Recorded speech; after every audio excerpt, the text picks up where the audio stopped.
मेरे विवेक जी, मेरे एक मित्र हैं, वो एक बड़ी देश के 2 बड़े उद्योगपतियों में से कंपनी में काम करते हैं और वो 2014 में मुझसे कहते थे कि मोदी जी तो भगवान विष्णु का अवतार हैं। 19 तक ये सिलसिला उनका कायम रहा कि वो तो विष्णु के अवतार हैं और वो देश को बदल देंगे। लगभग 1.5 लाख रुपए उनकी तनख्वाह है विवेक जी, 1,60,000 के आसपास। तो जिसकी 1.5 लाख तनख्वाह होती है वो बजट बना के रखता है कि पेट्रोल में इतना, बच्चों की फीस में इतना, सब्जी में इतना।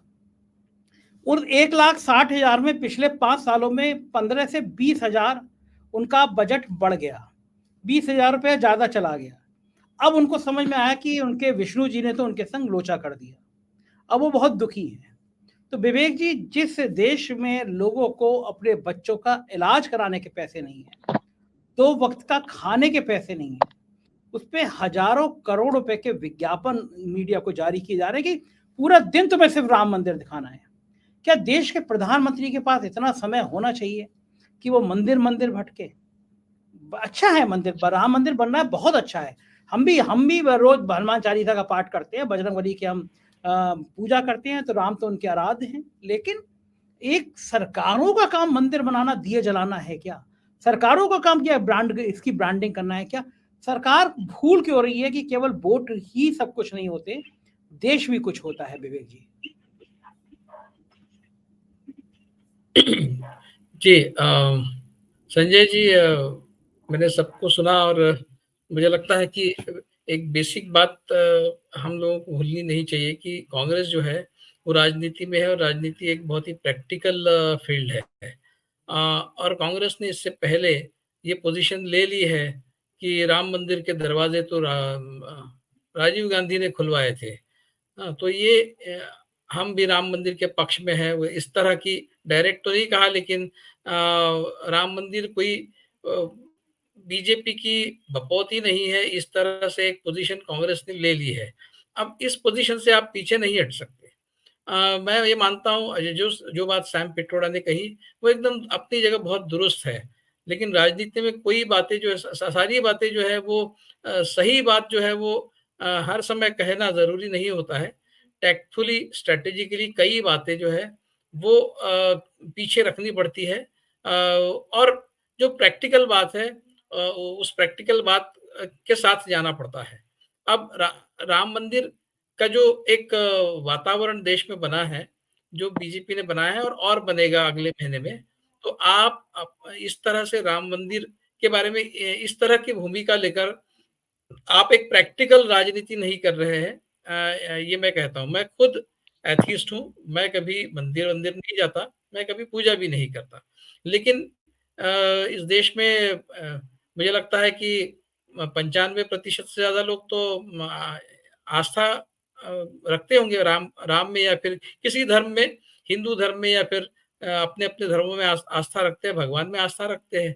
अब इतने सारे लोग जो है, इतनी बड़ी तादाद में ऐसे लोग हैं जो राम में आस्था रखते हैं, तो आप अगर राजनीति इस देश में कर रहे हैं, तो आप अपने आप को राम से अलग तो नहीं कर सकते, नहीं करना चाहिए टैक्टफुली। आपका भले ही जो पर्सनल बिलीफ क्या है, क्या नहीं, ये बात अलग है। लेकिन अगर आप राम से पल्ला झाड़ने की कोशिश करेंगे तो आपको नुकसान होगा। तो मुझे लगता है थोड़ा-सा प्रैक्टिकल दृष्टि से ये देखना चाहिए। कांग्रेस ये कर सकती है ज़रूर कि जब मोदी जी उसकी पूजा करेंगे, प्राण प्रतिष्ठा करेंगे, उस समय उसमें शामिल ना होते हुए कांग्रेस जब राहुल गांधी की यात्रा उत्तर प्रदेश से गुजरेगी, जिस भी समय वो गुजरेगी, उस समय राहुल गांधी ये कर सकते हैं कि वो एक पड़ाव अपना जो है वो राम मंदिर में रख सकते हैं। क्योंकि राम मंदिर कोई बीजेपी की बपौती नहीं है। राम मंदिर जो है वो सिर्फ बीजेपी और उसके फॉलोअर्स की बपौती नहीं है। सारे एक बार जब राम मंदिर बन जाए, जब वो रियलिटी हो जाए, तो उस रियलिटी को नकारने का कोई कारण नहीं है। तो आपने फिर इंश्योर करना चाहिए था कि इस तरह की कोई बात बने ही ना। मतलब जब से राम मंदिर का एजिटेशन चला है, तो आपने तो हमेशा ही थोड़ा-सा ड्रैगिंग द फीट जिसको कहते हैं, इस तरह का काम किया है। आपने अगर जो कार सेवक है, जो जो कैंपेन उस समय चला, उस कैंपेन को आप उसी समय अगर नलिफाई कर देते, उस किसी भी तरह से दबा देते, तो शायद आज ये वक़्त नहीं आता। आपने उसको चलने दिया, क्योंकि आप पॉलिटिकली करेक्ट पोज़ीशन भी लेना चाहते थे। तो धर्म ये व्यक्तिगत एक आस्था का विषय है वगैरह, ये सब बातें अपनी जगह बराबर है।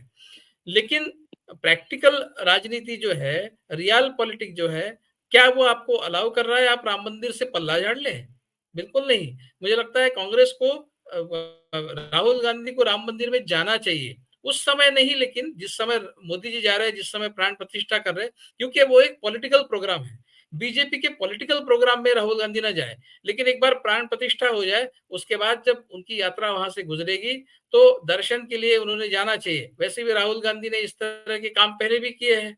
वो आरती भी मंदिरों में जाकर की है। मैं जन्मोधरी ब्राह्मण हूँ, ये भी बताया है, गोत्र भी बताया है। अब यहाँ से आप पीछे कहाँ से हटेंगे? यहाँ से आप पीछे नहीं हट सकते।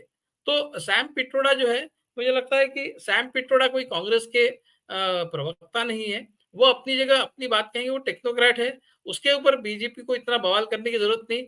अगर राहुल गांधी ने ये बात कही होती या फिर कांग्रेस के अध्यक्ष ने बात कही होती तो बात अलग है, लेकिन कांग्रेस की तरफ से आधिकारिक रूप से इस तरह की कोई बात नहीं कही गई है। तो कांग्रेस ने कभी राम मंदिर का इस तरह से विरोध किया है, ये ऐसा नहीं है। इसलिए बीजेपी का जो बवाल है उसका वैसा कोई अर्थ नहीं। लेकिन आप अगर राम मंदिर को धुतकारेंगे, राम मंदिर के बारे में निगेटिव अप्रोच लेके आप काम करेंगे, तो आपका इलेक्शन में नुकसान होगा। तो आपको अभी तो इलेक्शन जीतना है, इलेक्शन में प्रैक्टिकली आपको काम करना है। तो ये जो प्रिंसिपल वाली बात है वो अपनी जगह दुरुस्त है, लेकिन आज वो बात, उस तरह का स्टैंड लेने का समय नहीं है, क्योंकि आज वैसे भी आप स्टिकी विकेट पर है, आप लूजिंग विकेट पर है। आपको अगर और ज्यादा पीछे बैकस्लाइडिंग आपका करना है, करवाना है खुद का, तो आप ये इस तरह की बात करें। मुझे लगता है कि वो जो एक राम मंदिर का एक ये जिस तरह से एक वातावरण बनाया जाएगा अगले महीने में, पूरे महीने भर में, तो उससे बीजेपी अपने वोटर्स को रिचार्ज करेगी, और जो वोटर्स उनके साथ जुड़े हैं वो फिर से बीजेपी को ही वोट करेंगे, और उसके साथ और भी ज्यादा संख्या में बीजेपी के साथ लोग जुड़ेंगे। ये बीजेपी इंश्योर करेगी। आप ये कम से कम इंश्योर ना करें कि आपके साथ जो जुड़े हैं वो आपसे खिसक जाए।